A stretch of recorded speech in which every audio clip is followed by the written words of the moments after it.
All right. So this is the other Ballcourt, right? We already talked about this. We already know. I already told you how we believe this was done. However, I do want you to see a couple of differences here, in case you want to take some pictures as well. The tablet. Remember the tablet I mentioned with the ball player kneeling down with the jaguar head on the back, and in this case it's a human head. It's on from here on the left-hand side towards the other end, pretty much at the same level of the other one. But again, it's very clear in this case how it's a human head instead of a jaguar head. You have also these ground markers that we don't know what these were for. That we don't know if they were used for the game, during the game, or they were set there after the game and never used again. We really don't know. The thing is that we don't have them on the other one. So if you have a round stone on this side, which is supposed to be a jaguar sitting on a kind of a lot of flower position, decapitated, its own head in the hands, 3 glyphs on the top, unreadable, so we don't know what it exactly means. The one in the center is a skull carved on stone, and on the other side we have nothing. So if you think symmetric, we will need another one on the other side, which we don't have. So it's anyone's guess how these were used or for what they were used. You will also see on this side now, on the right hand side of the tablet, just below the hook, there's a huge tablet built into the slope, and that was the last discovery in this city. It was found about 7 years ago, more or less.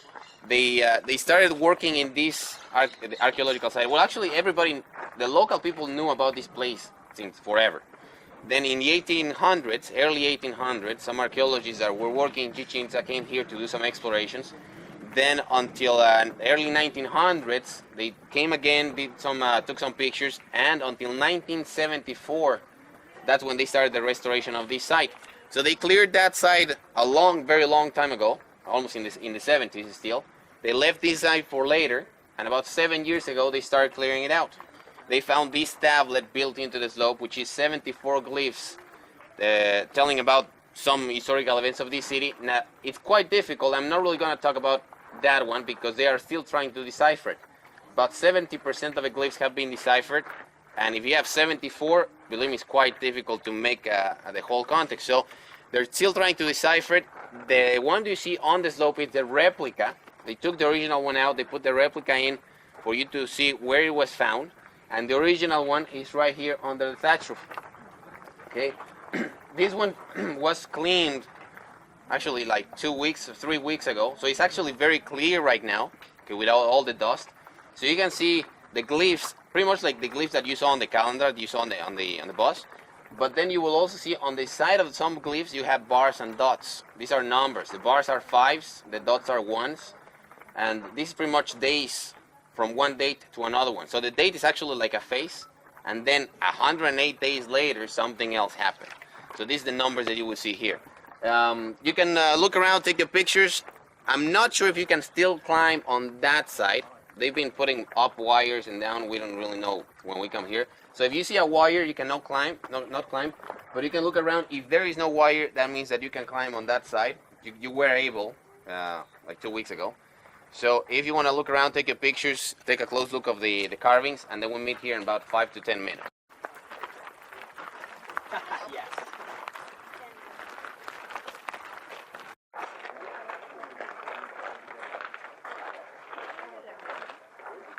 Okay, 1, 2, 3, 4, 5, 6, 7, 8, 9, that's 60.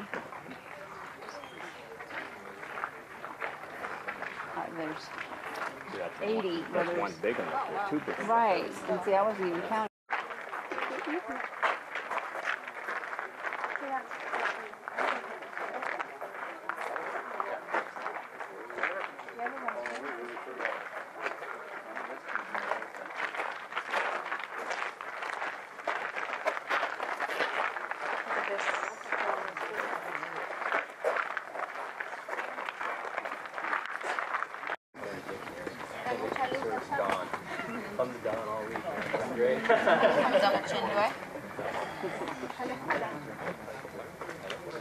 No, pero vos no, no te sabes hacer.